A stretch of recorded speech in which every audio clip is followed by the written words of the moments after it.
Here's a weird message. I'm going to tell you why you should think twice before starting a business that you're really, really passionate about.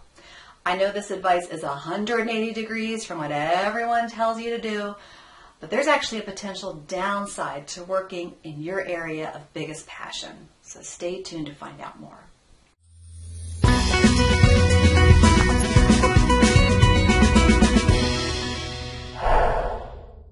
When you start a new business, the prevailing advice is to find what you're most passionate about, and then the money's just going to come rolling in.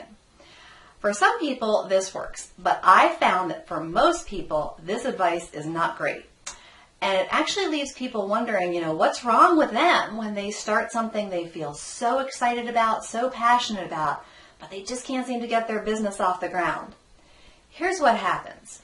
Now, when you're really excited about something, when you have a topic or issue that's so important to you, so close to you, that you feel passionate about it, sometimes your feelings about the topic actually override your business sense. Being passionate about helping a particular group of people or a specific cause or industry can really backfire. Sometimes people spend so much time thinking about how important the topic is that they get carried away and they start to get really wound up. You might remember how I talked in another video about how important it is to ignore your feelings when you're making business decisions. Well, being passionate about something by definition means that you're emotional about it, right? Makes sense.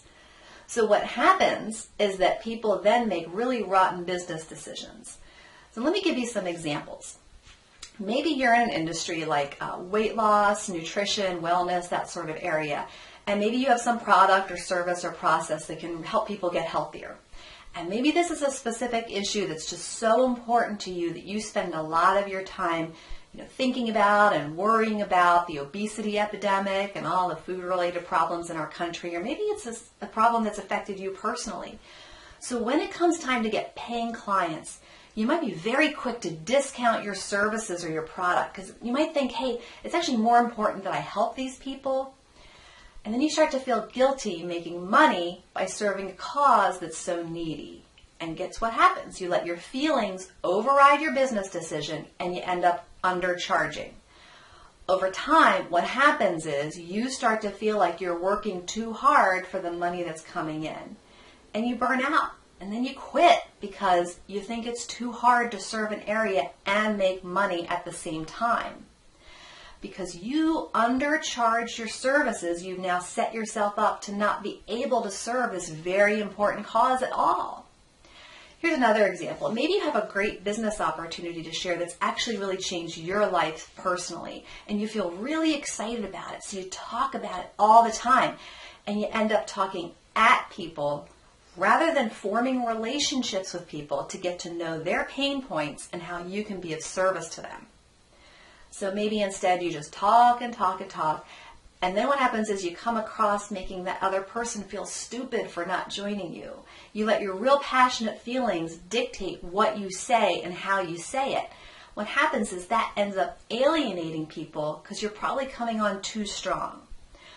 Now, another problem I see is that someone gets so passionate about the product or service that they kind of bully other people into using it. The person might feel, so strongly and so passionately that they get really dogmatic about it, actually. And they come across with almost a sense of contemptuousness or just disregard about, someone would be so stupid to not use their product because it's the solution to their problem and everything else, of course, is a scam. That particular attitude drives your potential customers far away from you, and it makes you seem like you don't really care about others. So what's the answer? Obviously, it's really important that you care about your topic or service, okay? Otherwise, you just won't have the energy to build a business around something that you don't really care about. Here's the trick, though. You want to focus on conveying your enthusiasm and your belief in your product or service without going over the top. Know your vision and know how your business fits into your overall vision. That alone can help give you perspective on what you're building and that it's only one part of a much larger picture of your life and the lives of others. And as always, please learn to contain your emotions. They should never play a role in making a business decision ever. And I want you to spend a lot of time learning how to listen to other people, how to really communicate with them. As you learn more about marketing, you're going to find out that your job as a business owner is to solve your customers' problems.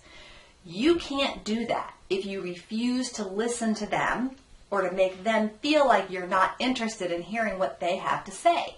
And maybe that you only want them to hear what you have to say.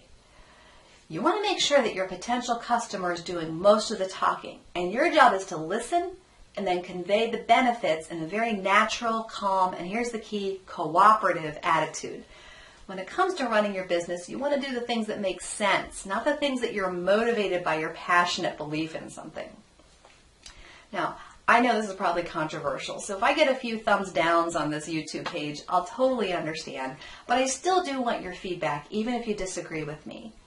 So please feel free to make your comments below. Hey, and share this on Facebook, Google+, and Twitter. I really want to get the word out, and I'll see you next time.